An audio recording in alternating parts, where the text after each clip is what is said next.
There is nothing more tantalising to the human species than a good mystery. Thrillers in the forms of novels, movies, and even campfire tales are often consumed by the thousands who love the adrenaline rush of solving a mystery. However, some of the most pervasive mysteries are those that occur in real life, and these are the ones that are often most difficult to solve. So today, here at Unexplained Mysteries, we'll be taking a look at mysterious discoveries.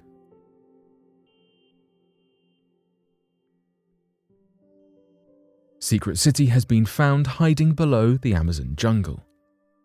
The Inca society has left its mark on the pages of history, known as a distinctive group breaking expectations of old world civilizations. While many of us have heard of the Inca Empire, for those of us who are not quite history buffs, we will give you a reminder. The Incan people lived throughout the west of South America and made up the largest empire in pre-Columbian America. It was in the early 13th century that the Inca civilization grew from the Peruvian highlands.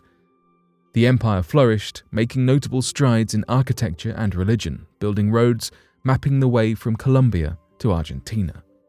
That was the case until 1532, when the Spanish conquest began, with the final stronghold finally being conquered in 1572. Just because the Incas' timeline cuts off here does not mean this is when their historical significance also fell off. We are still finding incredible, important details and discoveries about the Incas 8 centuries later. Today, the study of the Incas and their importance to the wider public is reduced to the tourist hotspots, most famously Machu Picchu, a 15th century Inca citadel found in Peru, though this is not the only Incan site of great importance. Archaeologists uncovered what has been dubbed a secret city, hiding within the Amazon jungle. This hidden masterpiece is the relatively unheard-of settlement of Chacaquirao. The 2009 documentary Mysterious World of the Inca dives into the importance of Chacaquirao, which can only be reached by a 2-day hike from Cusco. This settlement was one of the last points of defense, protecting the Amazon from further than 18,000 square meters in. So far, an underwhelming 30% has been excavated, according to the previously mentioned documentary. All across the areas of land that were once part of the Incan Empire, there are unusual places described by the documentary narrator as strange and mysterious. These sites are called huaca. They acted as idols, and some cultures of the period believed these areas had supernatural powers. Huaca were one part of the Inca religious concept. While huaca can refer to any sacred object, it was most often used to talk about the concepts of what would happen after the passing of life and to take part in sacred rituals. Huaca can also refer to the spirits that are within or are themselves physical features, including waterfalls, lakes, distinctive stones, or even man-made shrines. Of course, it is not an accident that several Inca settlements and huaca are hard to track down. The difficulty to access these sites and their disguised nature were intentional. As the Spanish aimed to conquer many areas like Choqquequirao, it made sense the architecture of these tucked-away groups made this tricky to do. Many have said the hidden design of the Inca settlements is what let so many settlements avoid being conquered for so long. The 2009 documentary even suggested that in the instance of Choqquequirao, the location might have served more of a practical value, being secluded, than a spiritual one of being a huaca. A lot of the unique history of the Inca has been written over and tampered by that of the conquests. It can often be difficult to find the line between the culture and achievements of the Inca and where the European invaders took over. In the case of the tucked-away, so-called lost settlements, the new groups arriving did not happen until much later. It was not until the mid-19th century that Choqquequirao saw Europeans. This means we can clearly see the design features that were typical to the Inca, including the trapezoidal windows, the systems of canals, and the location and orientation of buildings. These small things all add up to create a more accurate picture of this advanced society, from the vegetation kept close to the home to the defense measures to hide from conquerors. Thousands of massive holes have been found on the ocean floor off the Californian coast. California is a thrilling place. From LA to the beach, there is plenty going on to say the least. The abundance of things to do does not end at the coastline, however, as there is something worth checking out in the Pacific Ocean off the coast of Big Sur. While some investigation is needed, it is certainly nothing like the high street shopping or beachside fun. Scientists have uncovered a mystery, a puzzling series of holes in the ocean floor, and we are not sure how they got there. We might not have answers as to how these holes got into the ocean floor. It is clear that these newly formed spaces are popular hideouts for a number of marine life species. Plenty of small seafloor animals have made themselves at home in these dark spaces, turning the mystery holes into shelters.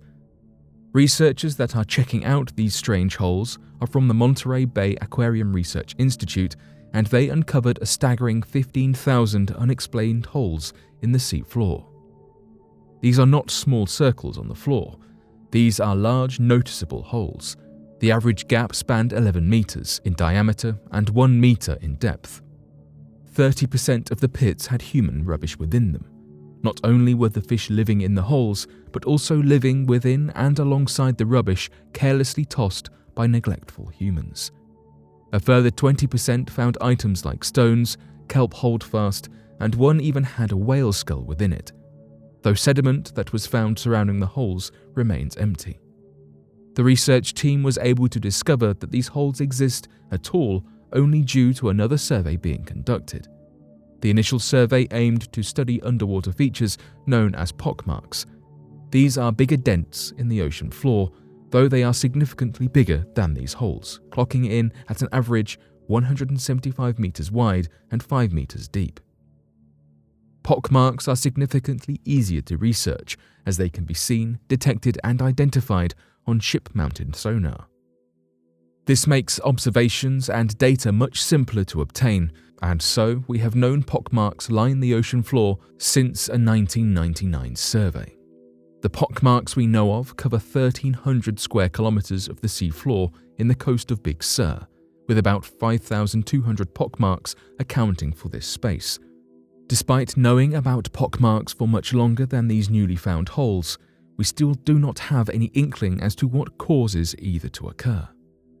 The Big Sur coast has been considered for an offshore wind farm, and so before any further discussions could go ahead regarding that, more investigation into the odd holes was necessary. One theory suggests that the holes are the result of gases, like methane, bubbling out from underneath the sea floor. If this were true, this would be vital information when it came to the placement of the wind turbines. The Mbari team deployed underwater vehicles to see what more could be found. These robots were automated and fully decked out with sonar devices. The team did not find any evidence of methane, as had been predicted, and even more unexpectedly, there was no evidence of the pockmarks having been active at all over the last 50,000 years. Still, the mission was useful, as this was how the team found the other holes, smaller than the pockmarks. The sonar from the ship had not allowed these to be seen. They had become clearly visible in this new data collection. The next step was to deploy remotely operated vehicles fitted with cameras to take another look. To help differentiate these holes from the much larger pockmarks, the team has begun to refer to them as microdepressions. The initial observations here seem to suggest that the microdepressions have been formed much more recently than the pockmarks, have steeper sides, and they have trails of sediment. The team has speculated that the animals living in the rubbish and other items within the depressions could be carving into the holes, making them larger over time. The researchers wrote in their paper, these observations imply that marine trash is at least partly responsible for approximately 4,500 of the 15,000 microdepressions and provide some clues as to how these microdepressions are created. The current hypothesis is that an item, whether that is a whale skull or a few items of rubbish, fall and settle on the sea floor. Marine life then decides it seems like a comfy place to set up, moves in and begins to live in and around said item.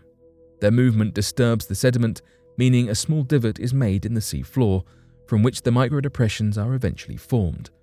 This is just a hypothesis and one example that would fit under this explanation. One flaw here, however, is that some of the microdepressions do not seem to have any items, be that rubbish, skulls, or anything similar within them, and this theory does not account for those items. For now, however, we have confirmed that the microdepressions and the pockmarks are different things, not just different sizes of the same phenomenon. This is due to a lack of subsea floor gas activity and the two having morphological differences. Mysterious lost city discovered in the Cambodian jungle.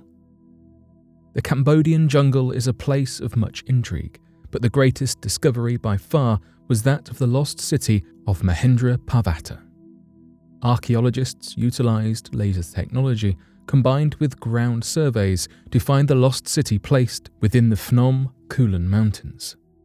The researchers involved stated, despite knowing that the Phnom Kulen Mountains likely hid traces of a Khmer capital city, archaeologists have had difficulty accessing the region.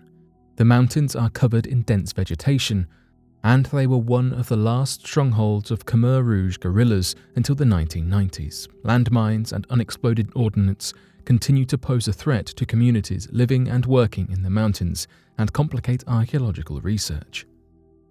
The LiDAR laser was used for this expedition, which provides researchers with information detailing the distance to the Earth's surface and reveals areas overgrown by nature. LiDAR is an incredibly useful tool, also used for a myriad of other applications, including in vehicles, as it is what allows modern cars to have 360-degree cameras. The lost city of Mahendra Parvata itself was established somewhere between the 8th and 9th century AD, and was a part of the long-since-gone Khmer Empire. However, most archaeologists fervently believe that the city of Mahendra Parvata is older than the megacity Angkor, also of the Khmer Empire.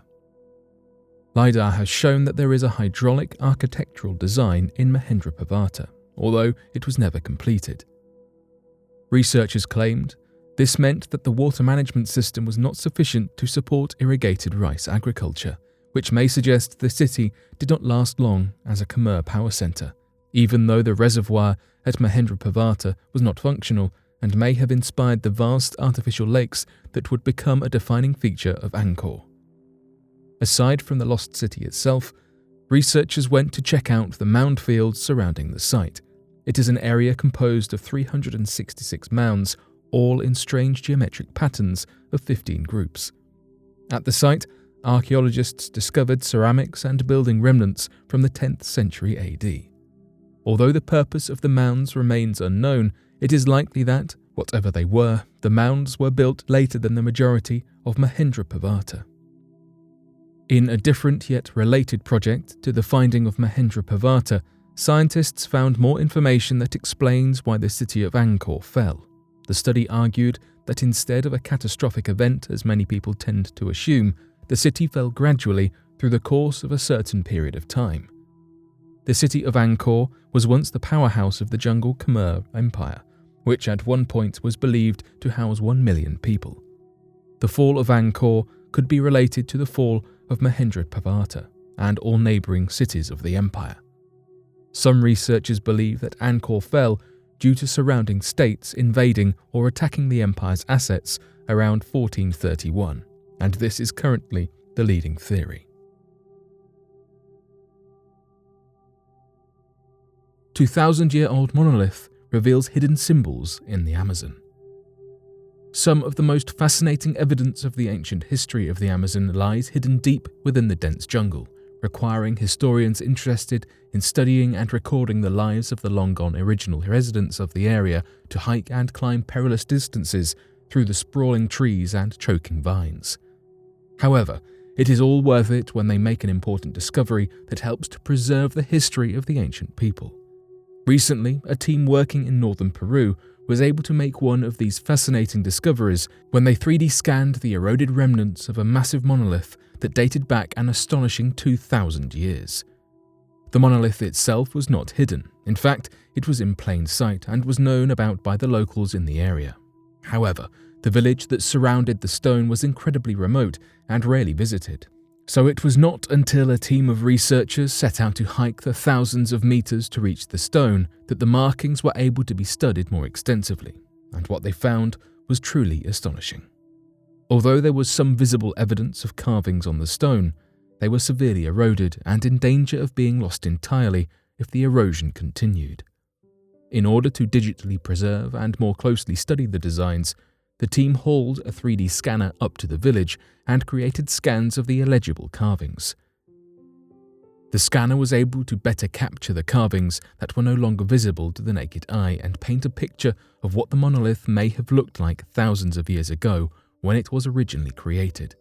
And when the designs were viewed through the digital contrast instead of the hard-to-decipher natural stone, the result was an incredibly beautiful abstract design that took the breath of the researchers away. Although the carvings were arranged in a largely abstract design, they seemed to portray a powerful feline feathered figure at the center, which was a popular design in the region at the time, helping to date the stone to somewhere between 200 BC and AD 200. David Fernandez de Villa, who was an archaeologist who had worked with the locals in the region for over 2 decades before joining the expedition to study the stone, said that the discovery of the feline figure carved into the monolith was iconic. Only people of that period can carve it the way that it is. Because of these carvings, researchers were able to determine that the region where the monolith was placed was likely a very sacred location to the inhabitants at the time. Contributing to this conclusion is the fact that the monolith is not composed of a local stone, and weighing around a ton and measuring a whopping 8 meters by 3 meters by 1.5 meters, would have constituted a tremendous community effort in order to haul the massive stone undamaged through the dense mountainous jungle surrounding the region.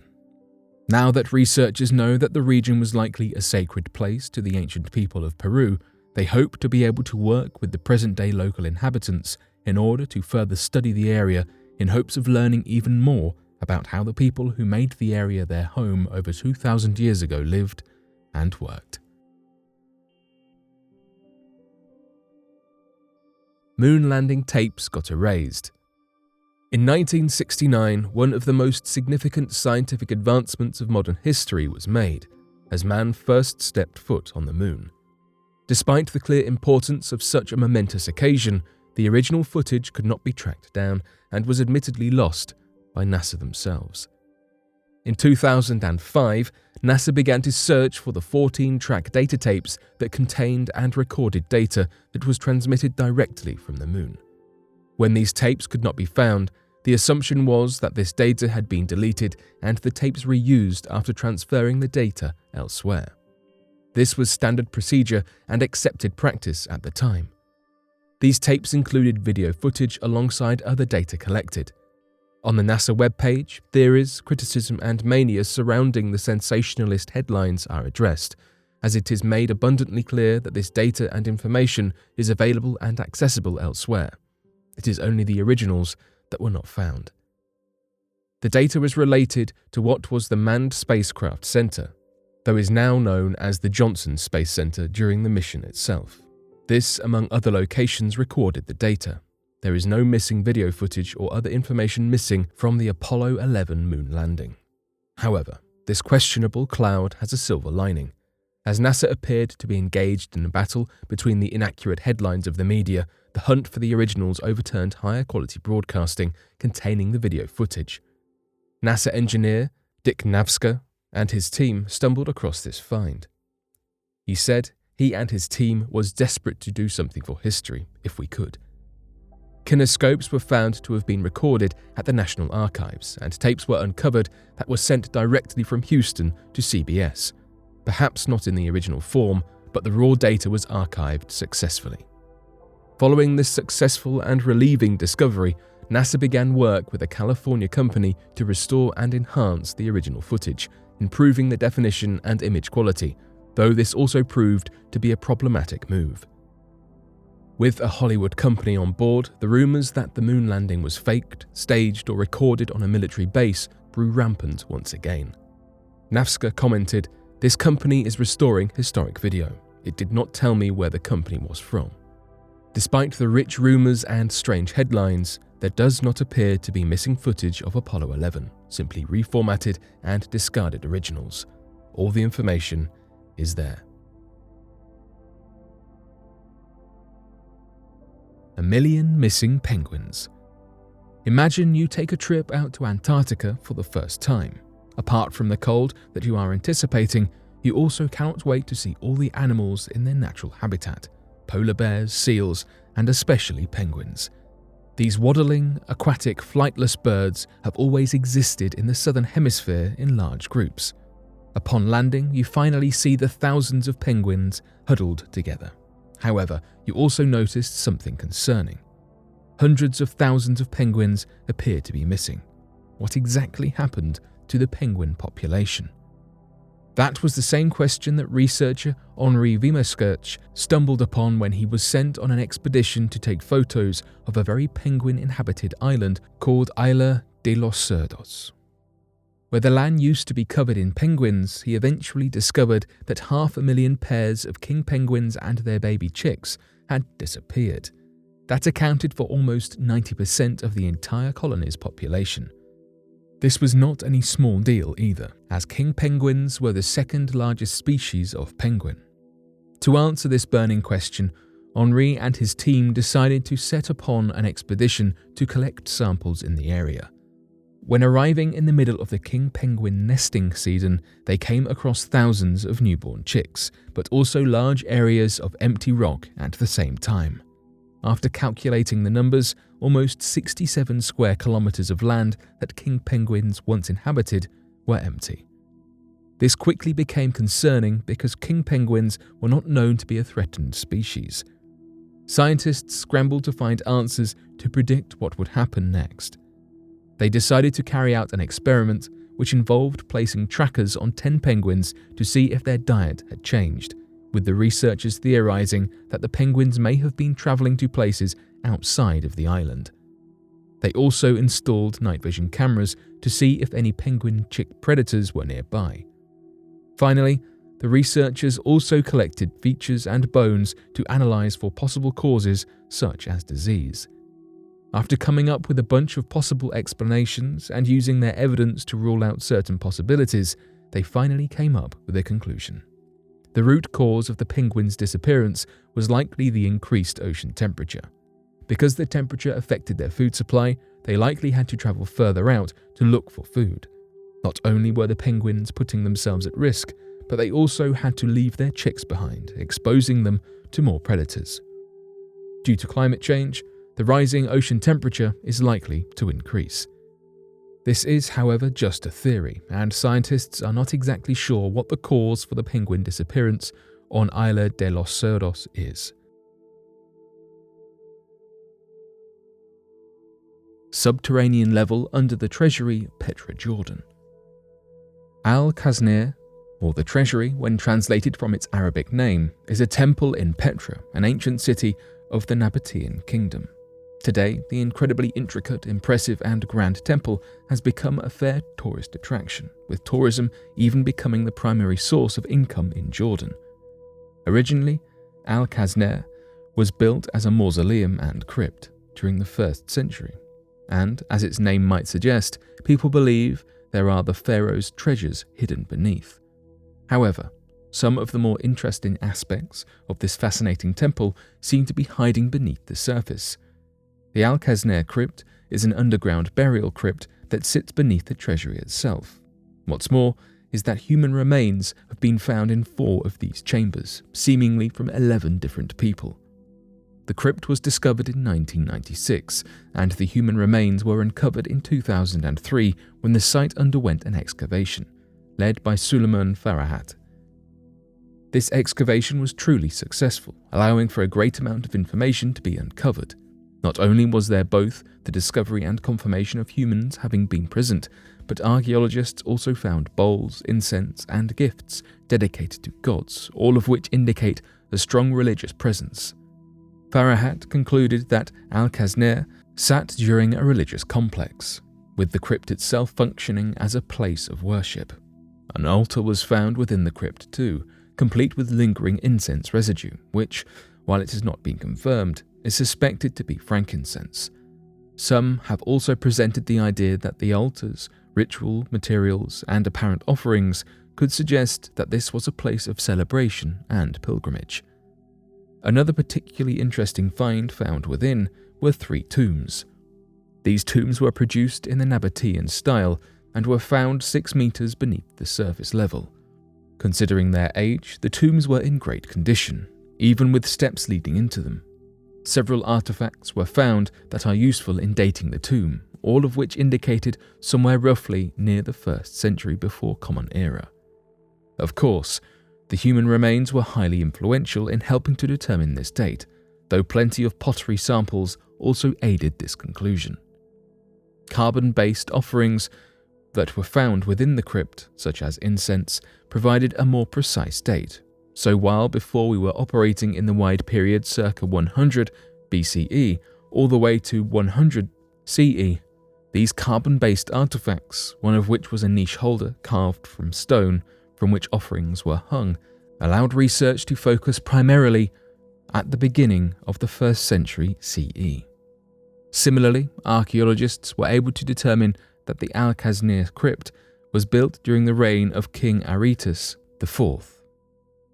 Considering this, many have suggested that at least some of the remains that had been discovered could belong to relatives of King Aretas IV, who was perhaps the most famed ruler of Petra. For centuries upon centuries, we have had very little understanding and minimal theory as to why the Nabateans built the Treasury. Though the 2003 excavation certainly unearthed a few more pieces of the puzzle. The mysterious Sajama Lines. Sat in Bolivia near the Nevada Sajama volcano, there is a complex and intricate network of lines. These near-perfect straight paths stretch for more than 22,525 kilometers squared and are composed of thousands, possibly even tens of thousands, of individually etched straight lines. This seemingly odd feature seems to have an interesting cultural background. These lines have been carved into the ground for more than 3,000 years by the indigenous people living near the Sajama volcano. Though other than these vague descriptors, we do not know masses about who had constructed the lines, only that they had been in progress for centuries upon centuries.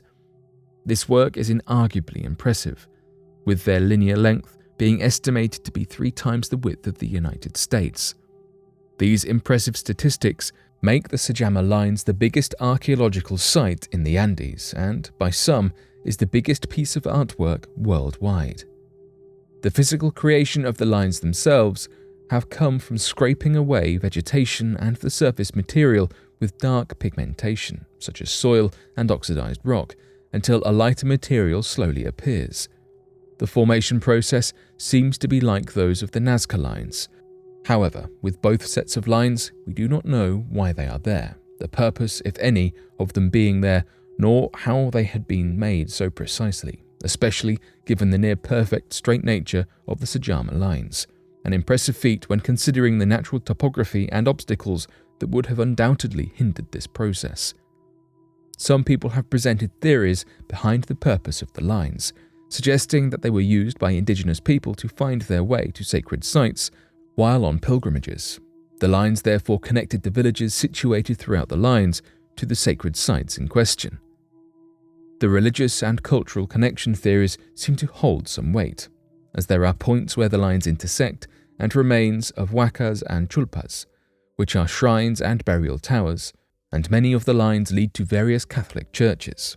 There are plenty of unknowns with these archaeological phenomena.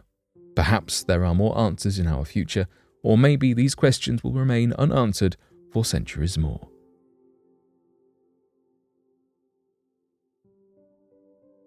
Underground Site, Burlington.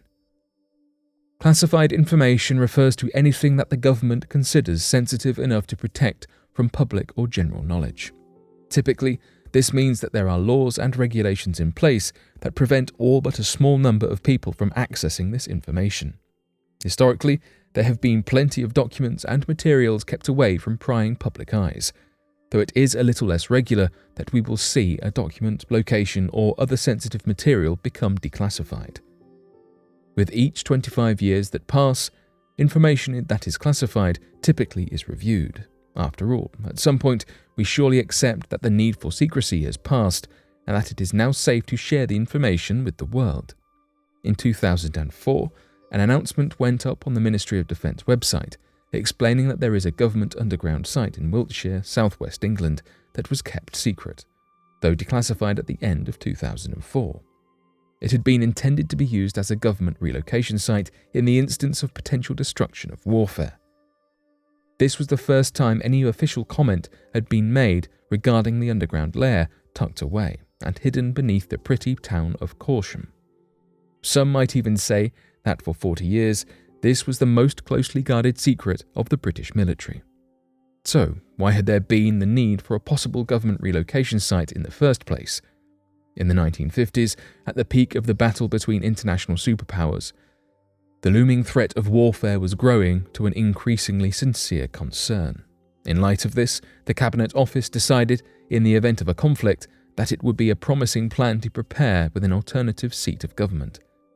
It was then in 1955 that the Central Government Conflict Headquarters was commissioned and the work on this underground relocation site began. The space quickly took on the name Burlington Bunker, though at no point in any government literature was the site referred to as a bunker. Burlington was developed as a code name, and the catchy alliteration apparently stuck nonetheless. This hushed site sat within a 240-acre quarry complete with a complex labyrinth of entrances, streets, and various function rooms that spanned a staggering 35 acres. This was more than a singular safe room to hide within. No, this was an underground city. This site was designed to house the Prime Minister, Harold Macmillan, the entire British government, which encompassed 4,000 members of staff, though not their families, and the royal family, should an attack have occurred. This setup would have kept the governing body safe for 90 days in the event of a thermonuclear attack. Some of the equipment Burlington was decked out with included 100 feet deep reinforced concrete walls, offices, bedrooms, telephones, a bakery, a hospital, and a BBC broadcasting studio, intended to allow for communication between the government and survivors. We do have to wonder, however, how said hypothetical survivors would have reacted to this knowledge that while they were unsafe, fighting for their lives, the most powerful were held away.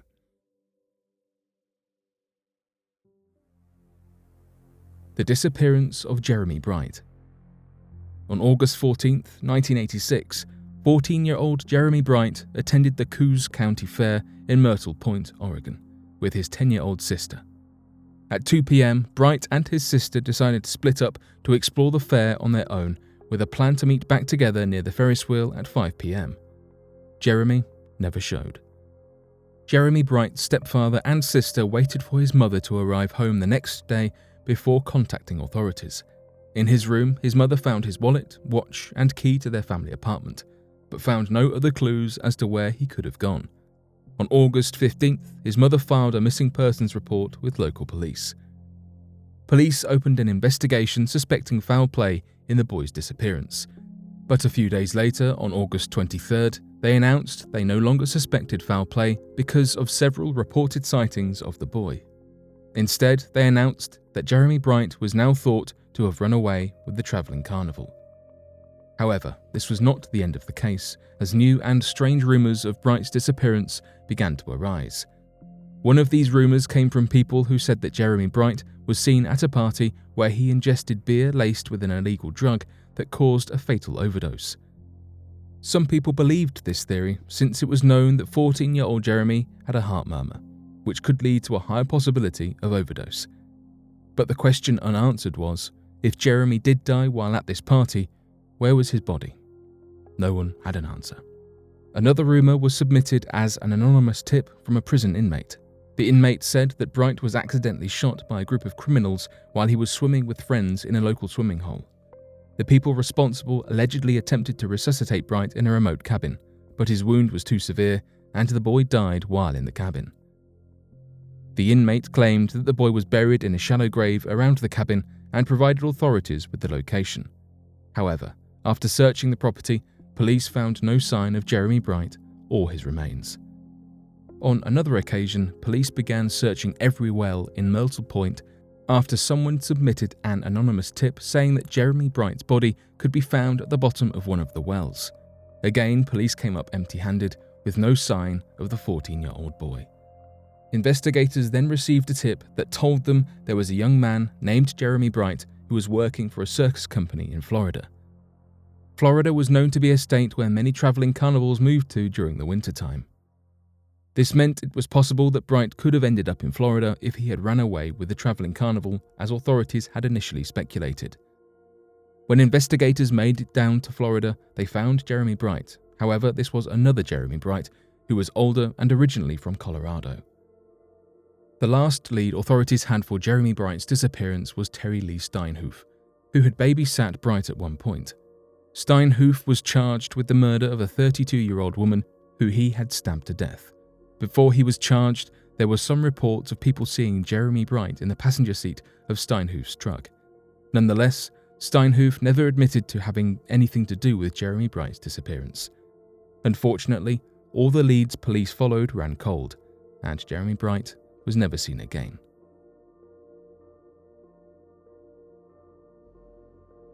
Rachel Cook. Rachel Louise Cook was last seen in Georgetown, Texas on the 10th of January 2002. She was a 19-year-old student of Mesa Junior College. Rachel was spending winter break at her parents' house when she disappeared. She allegedly went on a morning run from which she never returned. Investigators claim she likely left her home at 9:30 a.m. She was spotted by her neighbors at 11 a.m. 200 yards from her house, but Rachel never made it home. When her father, Robert, arrived home at 3 p.m. to take his daughter shopping, she was nowhere to be found. Her family started a wide-scale search for her, but not a single clue or trace of her was ever discovered to allude to her whereabouts. A car with white and black stripes along the hood was seen riding around Rachel's neighborhood on the tragic day, but revealed no outward suspects. In 2006, Michael Keith Moore, an inmate, confessed to taking the life of Rachel Cook whilst already convicted for taking the life of someone else. Moore declared he kidnapped her and hit her using a hammer, then dropped her remains into the Gulf of Mexico. Despite his accurate confession, the charges were dropped when Moore confessed to lying about what happened before he was set to plead guilty. The case reopened in 2017 when someone tipped the authorities about traces of a buried body in a field, thinking it might belong to her, but they found nothing from the investigation. The following year, the police announced they found a car matching the description of the one seen riding in her neighborhood the day of her disappearance, a Pontiac Trans. The car was found in Dallas. The car was analyzed with the hopes of finding DNA samples. The analysis of the trunk of the car revealed the possible presence of blood. A search was conducted in December 2020, but its results are unknown. As recently as January 2021, authorities publicly stated they were searching for a man who they believe has intel about her disappearance, who lived in Georgetown in 2002 and knew Rachel. It's thought this man was part of the cattle industry and that he possesses details which might help the case. It's thought he is attempting to distance himself from the case, but allegedly this individual mentioned specific details of the disappearance to his friend, which put the police on edge. Unfortunately, in 2014, Rachel's father passed away, never knowing what became of his daughter. There is a $100,000 reward for those who are able to assist in the solving of the case or who possess valuable information regarding it. Now, 20 years later, it's unlikely that the mystery will ever be solved, but hope continues. Authorities doubt Rachel is still alive, but if she is, that would make her 39 years old.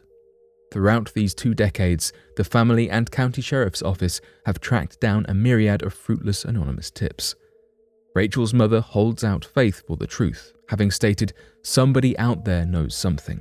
There is no doubt in my mind.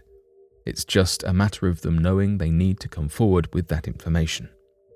As a child, Rachel put her handprint on the wooden panel in her home. All 3 of my children put their little handprints and wrote their name. Rachel did a happy face with a freckle. This, along with photographs and souvenirs, are all a mother has left of her daughter. Nikki McCown. Marilyn Renee McCown, known as Nikki, disappeared on July 22, 2001 in Richmond, Indiana. When she vanished, Nikki was 28 years old and the mother of a 9-year-old girl. She was also engaged to Bobby Webster and worked as a prison guard and was one of 10 children stemming from a close and loving family. 3 weeks before her wedding day, she visited her mother. Nikki was allegedly distraught over being harassed by 2 men at a laundromat. The men frightened her to the degree she was unable to retrieve her laundry but eventually left to pick it up. And just like that, she disappeared. Authorities claim there were no traces of foul play or a clear motive for her disappearance.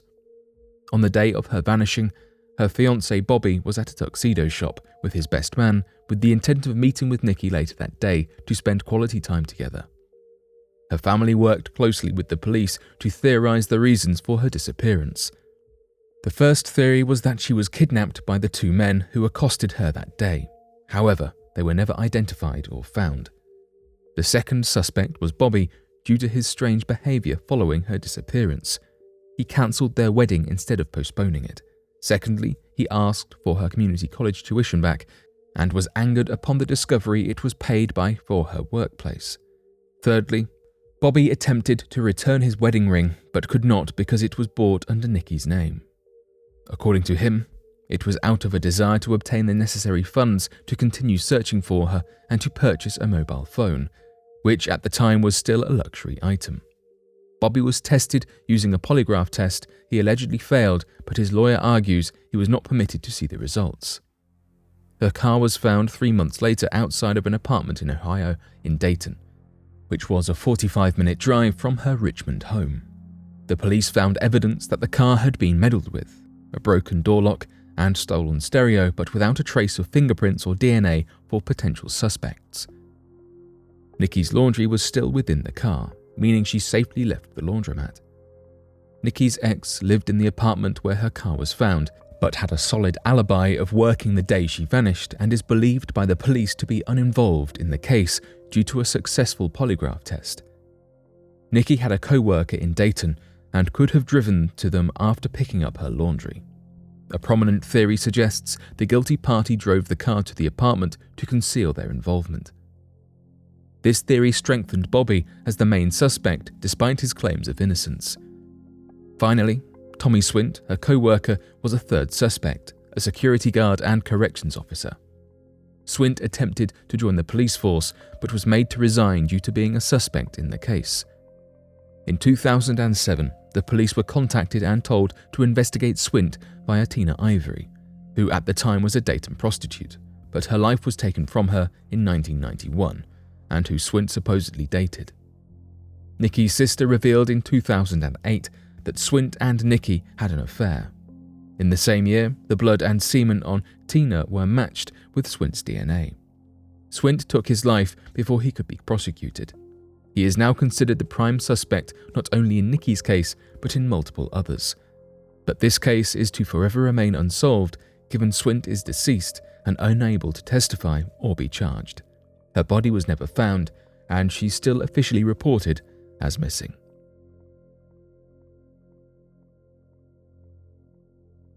Molly Bish. Molly Bish disappeared in 2000 in Warren, Massachusetts, at age 16.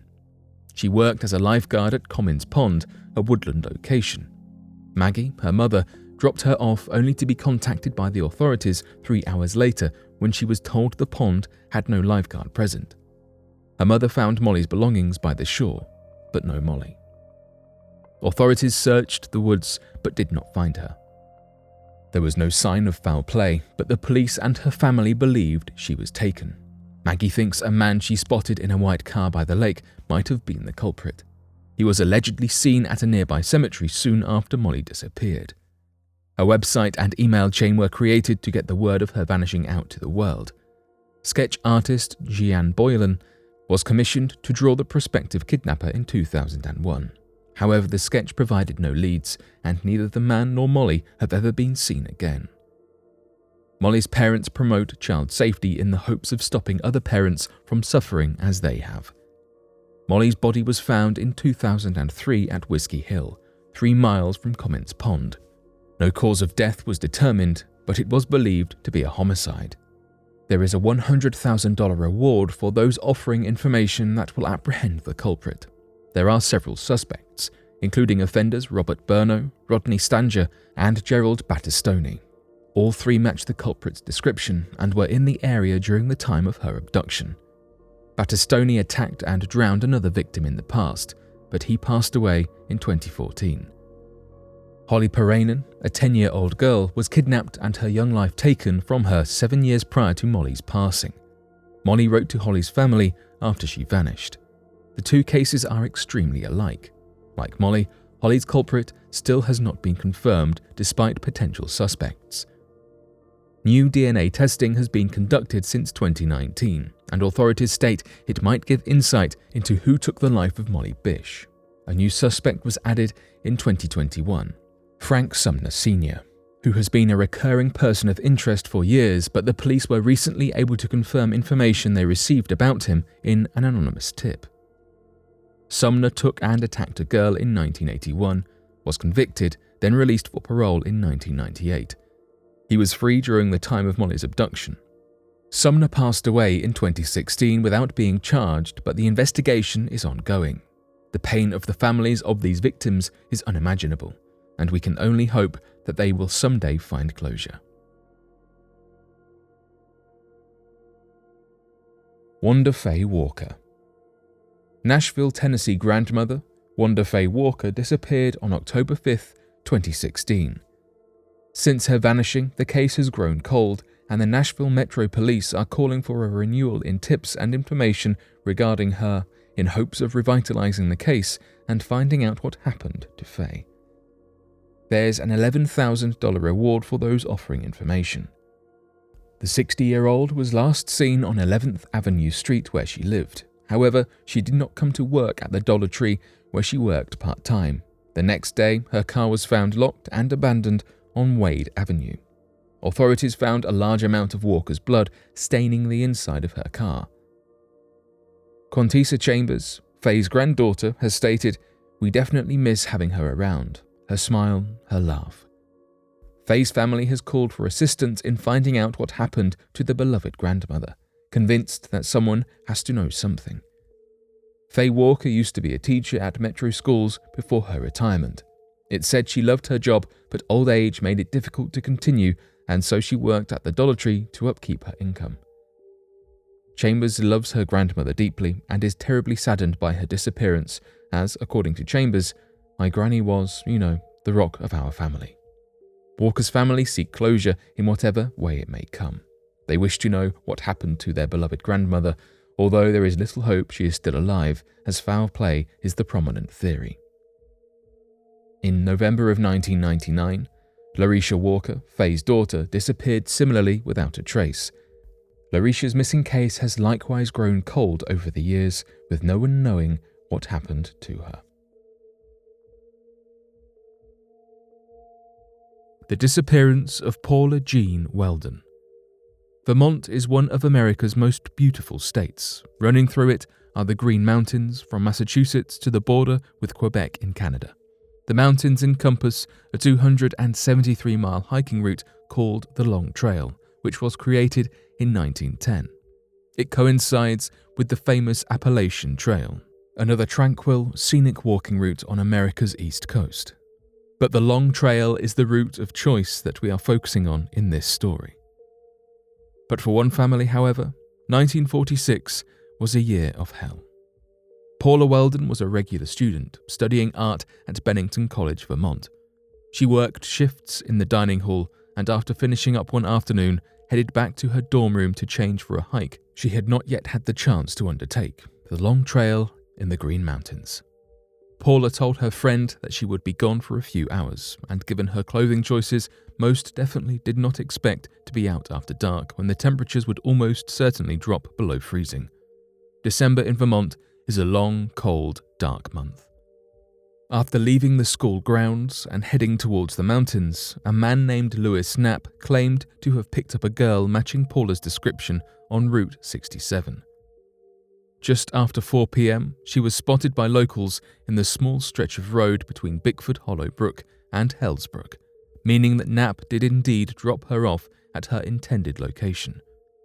Paula walked about a mile down the road to Woodford Hollow, where she would start her hike on the Long Trail. The student had not been walking for long when she came across another group of hikers of whom she asked directions. little did they know that they would be the last people to ever see the girl alive. When Paula failed to return to college that evening, her friends quickly grew worried. Local authorities were contacted the next morning, and then the police. But the odds were stacked against the search party from the start, as the new day revealed a thick sheet of fresh snow covering the ground. The local police force in the area was badly organised, and thus the investigation was headed up by the local sheriff, the state attorney, and a private investigator. Students and some law enforcement officers from neighbouring states joined the search, but to no avail. Paula Jean Weldon had simply vanished in the mountains. A waitress at a diner in neighbouring state Massachusetts claimed she had served a disturbed young lady fitting Paula's description some days later. Officers were baffled by this revelation, but a lack of evidence saw it investigated no further. Strangely, Paula's father then disappeared himself for nearly 2 days upon the waitress's admission, leaving some to believe that he may have been involved. A popular early theory was that Paula had eloped with a lover. Some classmates claimed that she had grown disillusioned with and distracted from her studies, and it was rumoured that her father was not impressed by a boy she had been seeing. Claims as to where Paula's body lay were made for years after the case was closed, but no evidence was found to support these. To this day, Paula is presumed to have died in the Green Mountains. Unfortunately, police could never rule out foul play, with abduction, kidnapping, and assassination all viable avenues. By whom, however? Well, that has never been established, and nearly 80 years later, it is unlikely to ever be.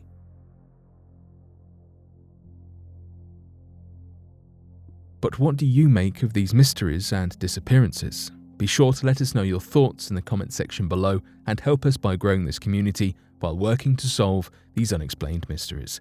Thank you for watching, and don't forget to subscribe for more videos.